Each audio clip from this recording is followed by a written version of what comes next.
Chico Xavier pelo Espírito Irmão X. Lázaro redivivo. Em aditamento. Surpreendeu-se você com a minha resposta despretensiosa e sincera sobre as complexidades do Espiritismo, diante das manifestações das inteligências menos desenvolvidas, nos serviços fenomênicos, e pergunta-me inquieto: mas você aprova o uso da cachaça e do fumo por entidades desencarnadas? Elogia o linguajar dos manifestantes a que me referi? Não considera essa tolerância um perigo para o sistema doutrinário? Parece, contudo, meu amigo, que você não penetrou a essência de minhas palavras. Não posso aprovar o uso de drogas aviltantes, nem pelos desencarnados, nem por você, que não desdenha venenosos anestésicos, adquiridos como material elegante. Não posso elogiar o erro deliberado, como ninguém pode, em sã consciência, louvar os desequilíbrios voluntários. Quanto à sua terceira interrogação, consideramos que o sistema doutrinário nada tem que ver com as manifestações do indivíduo. O Estado, representando o conjunto das leis que regem um país, será responsável pelos fenômenos infantis, dentro dos quais o patriota do futuro não sabe senão balbuciar alguns rudimentos da língua? Condenará porventura a criança que não lhe pode soletrar os códigos, ou providenciará serviços eficientes de educação? Desde 1583, época em que, segundo Rio Branco, foi firmado o primeiro contrato para a introdução de escravos africanos no Brasil, cercamo-nos deles, valendo-nos de sua cooperação heróica. Pensávamos, antigamente, que bastaria a morte do traficante ou do comprador para que o problema fosse liquidado com a remessa das almas para o céu ou para o inferno. Entretanto, meu amigo, não é assim. Adquirimos débitos individuais e coletivos. A contar de 1758, quando o corajoso sacerdote Manuel Ribeiro da Rocha ousou escrever contra a vergonha da escravidão, autorizadas vozes se levantaram, sob a luz do cruzeiro, contra o doloroso comércio de homens livres. Em 1789, a abolição já constituía um dos itens do programa político da Conjuração Mineira.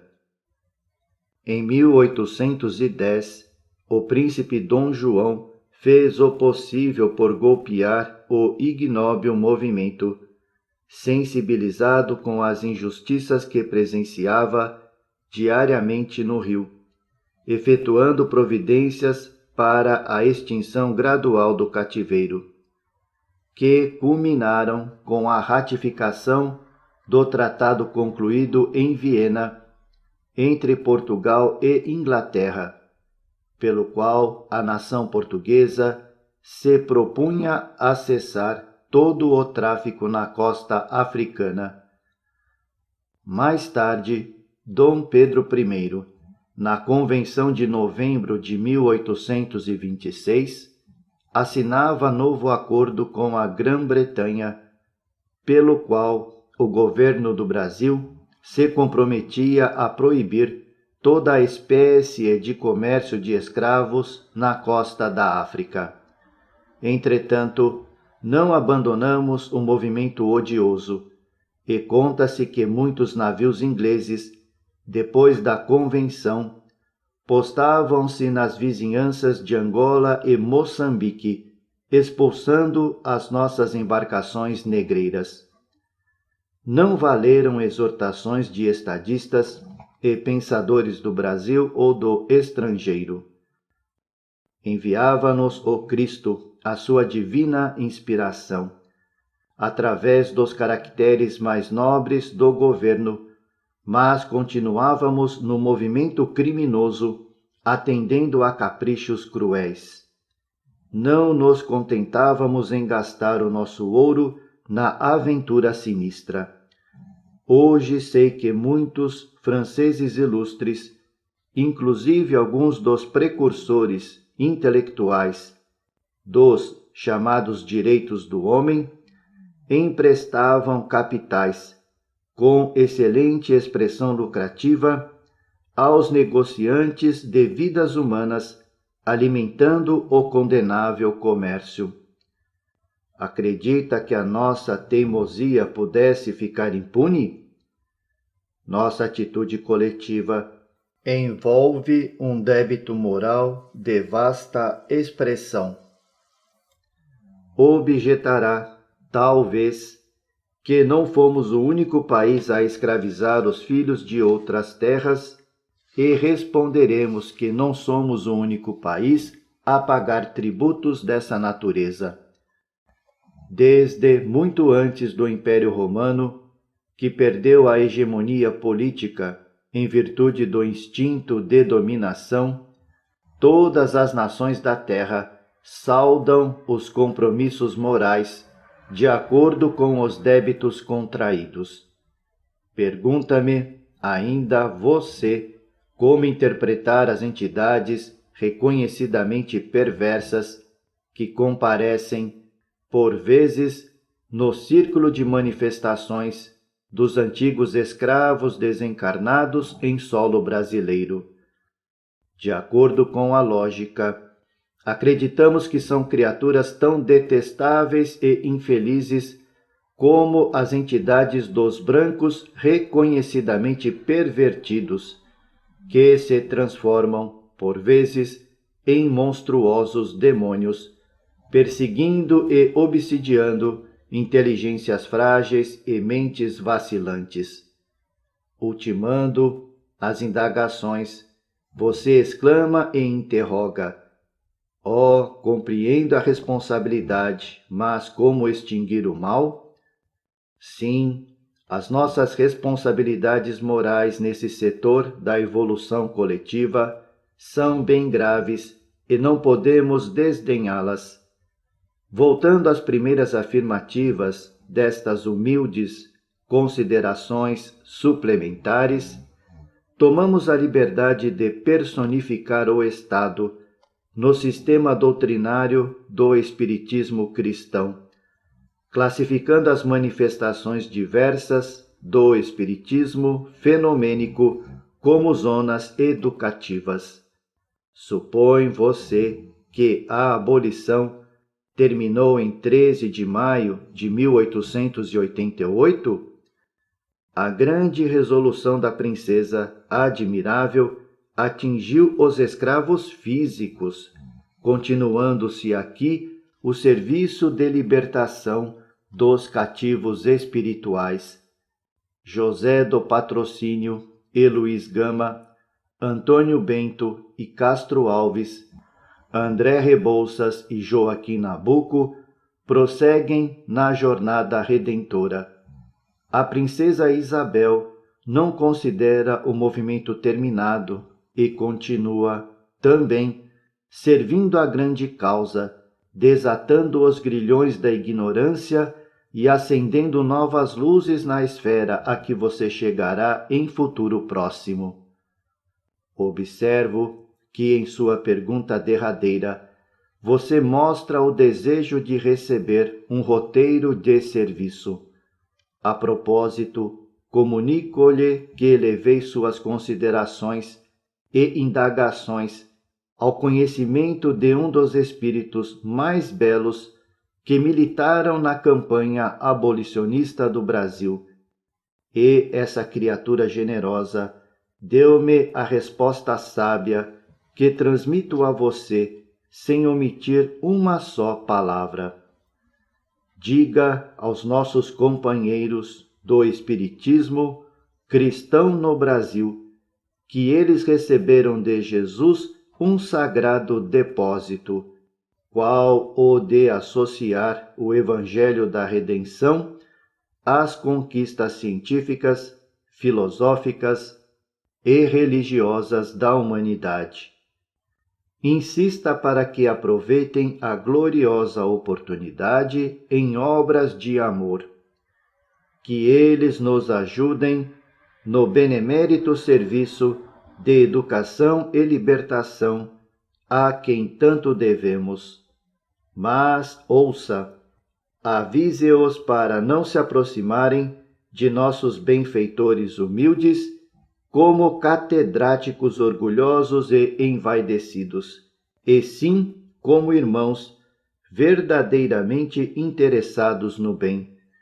E, sobretudo, diga-lhes que também nós estamos empenhados na mesma luta pela iluminação espiritual, mas que, ao ensinarmos a Pai Mateus e Mãe Ambrósia as lições acerca das leis de Kepler, dos movimentos de Brown e das ondas de Marconi, aprendemos com eles, por nossa vez, as lições de humildade, devotamento e renúncia, nas quais já se diplomaram, desde muito, negando a si mesmos, tomando a sua cruz e seguindo a nosso Senhor Jesus Cristo. Chico Xavier, pelo Espírito Irmão X, Lázaro redivivo. Retirou-se ele só. Quando Jesus se fazia acompanhar pela multidão, na manhã rutilante, refletia amorosamente consigo mesmo. Ensinara as lições básicas do reino de Deus aos filhos da Galileia, que o seguiam naquele instante divino. Todos permaneciam agora cientes do amor que devia espraiar-se sobre as noções da lei antiga. Que não poderia ele fazer daqueles homens e mulheres bem informados? Poderia, enfim, alongar-se em maiores considerações relativas ao caminho de retorno da criatura aos braços do Pai.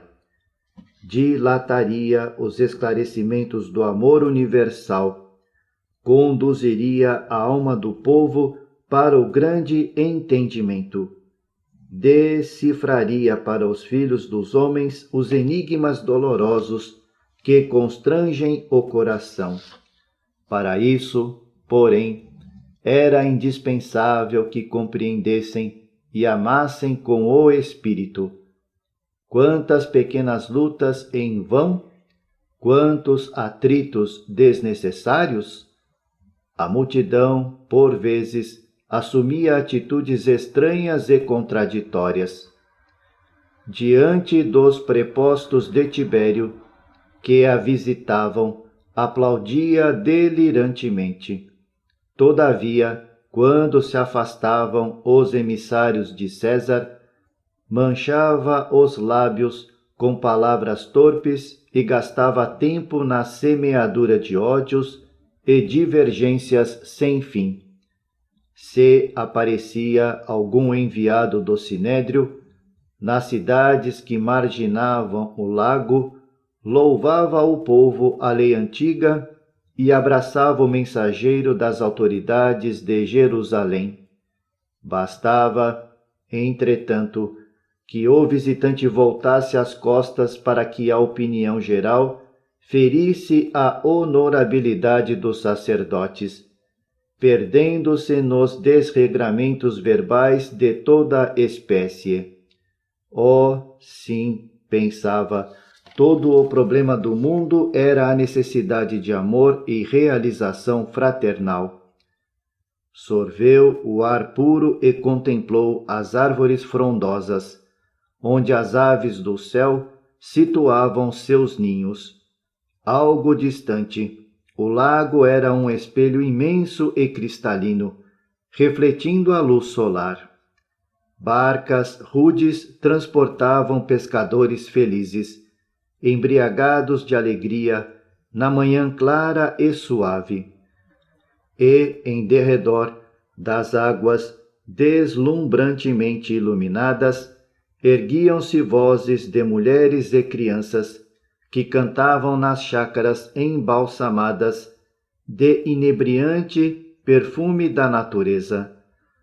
Agradecia ao Pai aquelas bênçãos maravilhosas de luz e vida e continuava meditando. Por que tamanha cegueira espiritual nos seres humanos? Não viam, porventura, a condição paradisíaca do mundo? Por que se furtavam ao concerto de graças da manhã? Como não se uniam todos ao hino da paz e da gratidão que se evolava de todas as coisas? Ah, toda aquela multidão que o seguia precisava de amor, a fim de que a vida se lhe tornasse mais bela. Ensiná-la-ia a conferir a cada situação o justo valor. Quem era César, senão um trabalhador da providência, sujeito às vicissitudes terrestres como outro homem qualquer? Não mereceria compreensão fraternal o imperador dos romanos, responsável por milhões de criaturas? Algemado às obrigações sociais e políticas, atento ao superficialismo das coisas, não era razoável que errasse muito, merecendo por isso mesmo mais compaixão? E os chefes do Sinédrio não estavam sufocados pelas orgulhosas tradições da raça? Poderiam, acaso, raciocinar sensatamente se permaneciam fascinados pelo autoritarismo do mundo? Oh, refletia o mestre, como seria infeliz o dominador romano a julgar-se efetivamente rei para sempre, distraído da lição dura da morte. Como seria desventurado o sumo sacerdote, que supunha poder substituir o próprio Deus. Sim, Jesus ensinaria aos seus seguidores a sublime sabedoria do entendimento fraternal.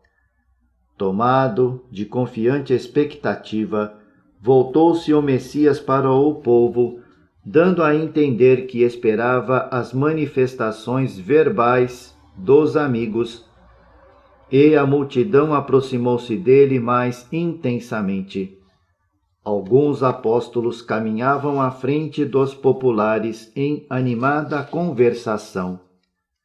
Rabi, exclamou o patriarca Matã, morador em Cafarnaum, estamos cansados de suportar injustiças. É tempo de tomarmos o governo, a liberdade e a autonomia. Os romanos são pecadores devassos, em trânsito para o monturo, e estamos fartos. É preciso tomar o poder. Jesus escutou em silêncio, e antes que pudesse dizer alguma coisa, Raquel, esposa de Jeconias, reclamou asperamente: Rabi, não podemos tolerar os administradores sem consciência. Meu marido e meus filhos são miseravelmente remunerados nos serviços de cada dia. Muitas vezes não temos o necessário para viver como os outros vivem. Os filhos de Ana nossa vizinha, adulam os funcionários romanos e, por esse motivo, andam confortados e bem dispostos. A revolução, clamava Esdras, um judeu de 40 anos presumíveis, que se acercou desrespeitosamente, como adepto apaixonado, concitando o líder prudente a manifestar-se. Rabi, suplicava um ancião de barbas encanecidas, conheço os prepostos de César e os infames servidores do tetrarca. Se não modificarmos a direção do governo, passaremos fome e privações. Escutava o Senhor, profundamente condoído, verificava com infinita amargura que ninguém desejava o reino de Deus de que se constituíra portador. Durante longas horas, os membros da multidão recriminaram o imperador romano, atacaram patrícios ilustres que nunca haviam visto de perto, condenaram os sacerdotes do templo, caluniaram autoridades ausentes, feriram reputações, invadiram assuntos que não lhes pertenciam, acusaram companheiros e criticaram acerbamente as condições da vida e os elementos atmosféricos. Por fim, quando muito tempo se havia escoado, alguns discípulos vieram anunciar-lhe a fome que castigava homens, mulheres e crianças. André e Filipe comentaram calorosamente a situação. Jesus fitou-os de modo significativo e respondeu melancólico: Pudera, há muitas horas não fazem outra coisa senão murmurar inutilmente.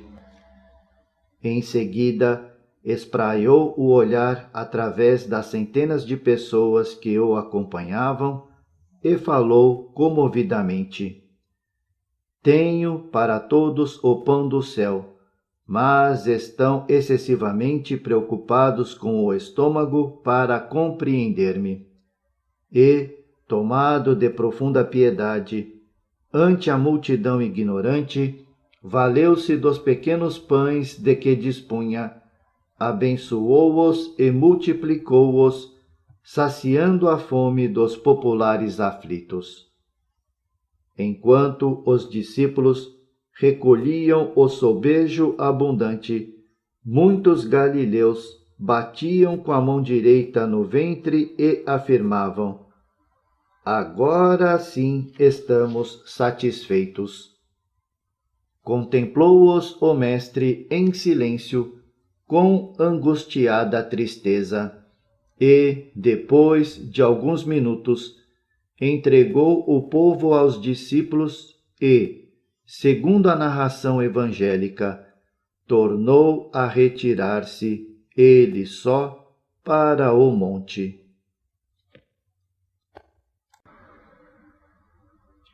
Chico Xavier, pelo Espírito Irmão X, Lázaro redivivo. Na luta contra a morte.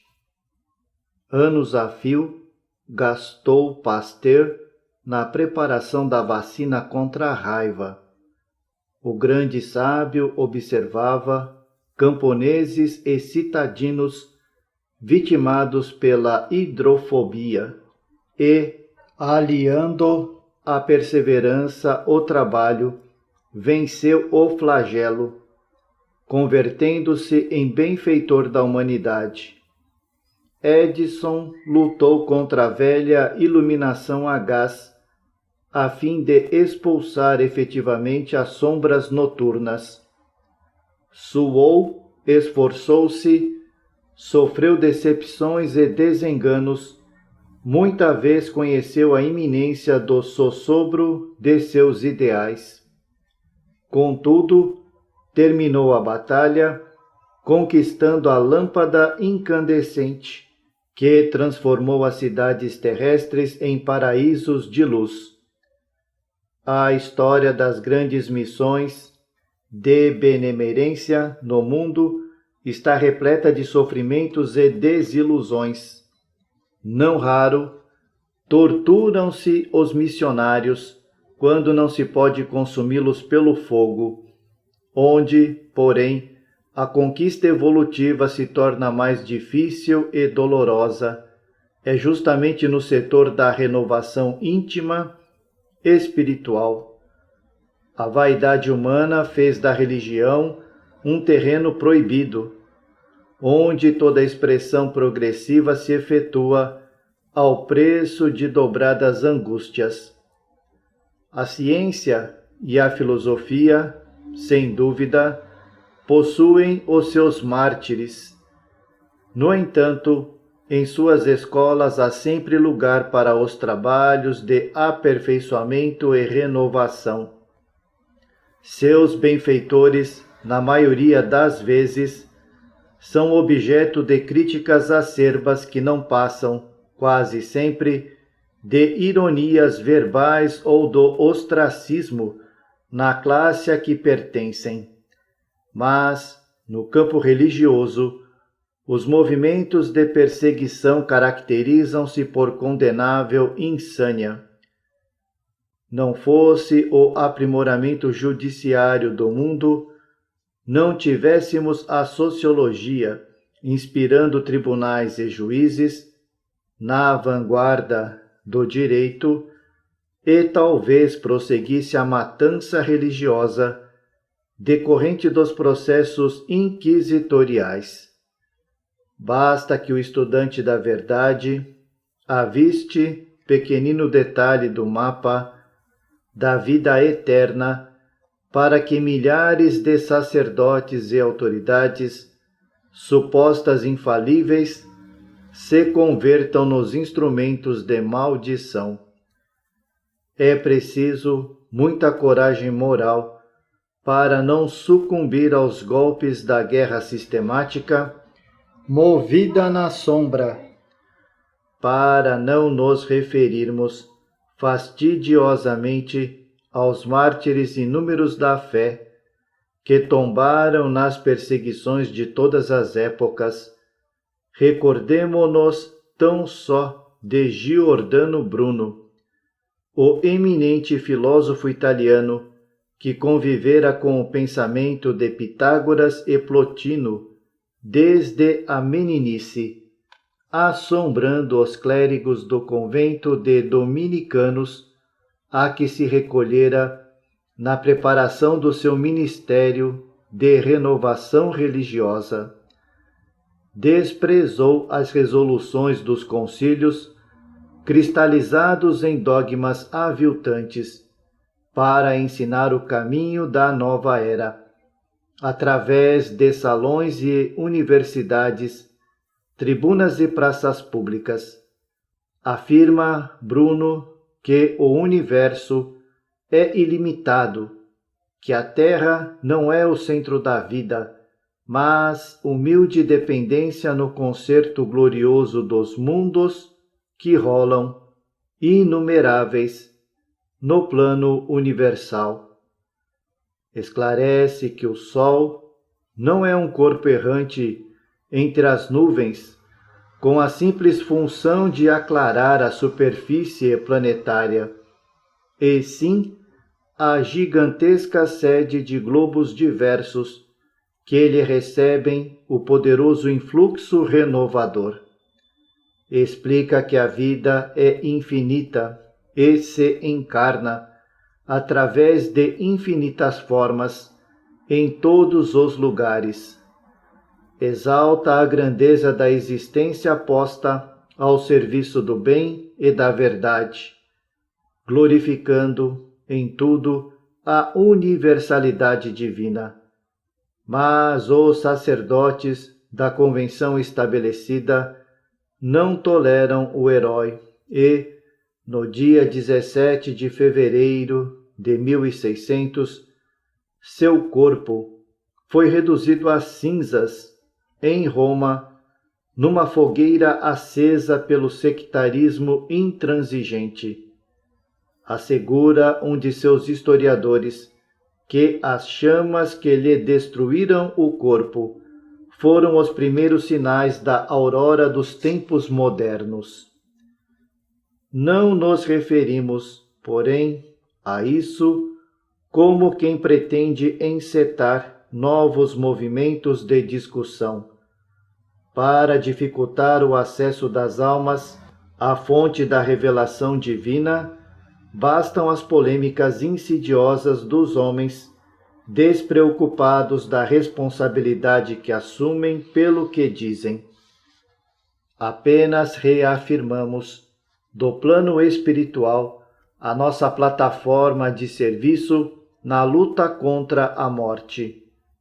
Nos mais remotos recantos do globo, surgem raios divinos da luz imortal, dentro da espessa noite da ignorância, destruindo as antigas muralhas de incompreensão que sitiam a inteligência das criaturas.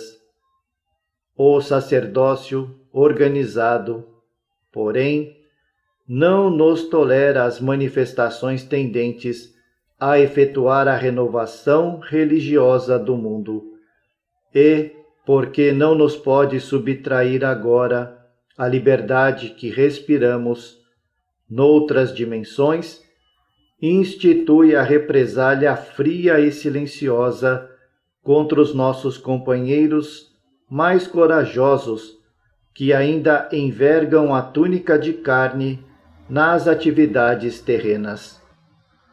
O Santo Ofício desapareceu, mas ficaram a ironia e o ridículo, a animosidade gratuita e a guerra sem declaração.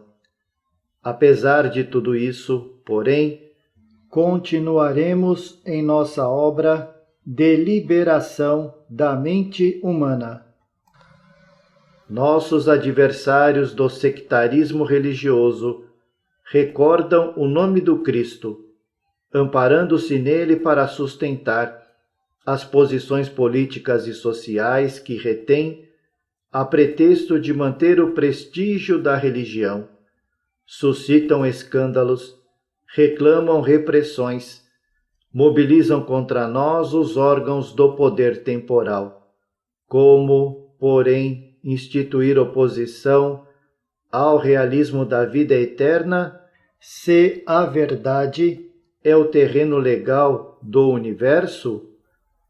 Em nome de Jesus, recorrem à injúria e à condenação, mas se esquecem de que o Mestre, além das lições da manjedoura, do templo, do Tabor, do Getsemane e do Gólgota, deixou-nos também o ensinamento do túmulo vazio, que eles, os sacerdotes cristalizados nas afirmativas dogmáticas, prossigam em seu ministério de condutores. Colherão sempre o bem toda vez que atenderem ao serviço da iluminação coletiva, em obediência aos deveres que lhes competem. Quanto a nós, os desencarnados, continuaremos a campanha do túmulo vazio, que eles procurem, de fato, honrar a vida, porque nós, desprezando todos os obstáculos, venceremos na gigantesca luta contra a morte.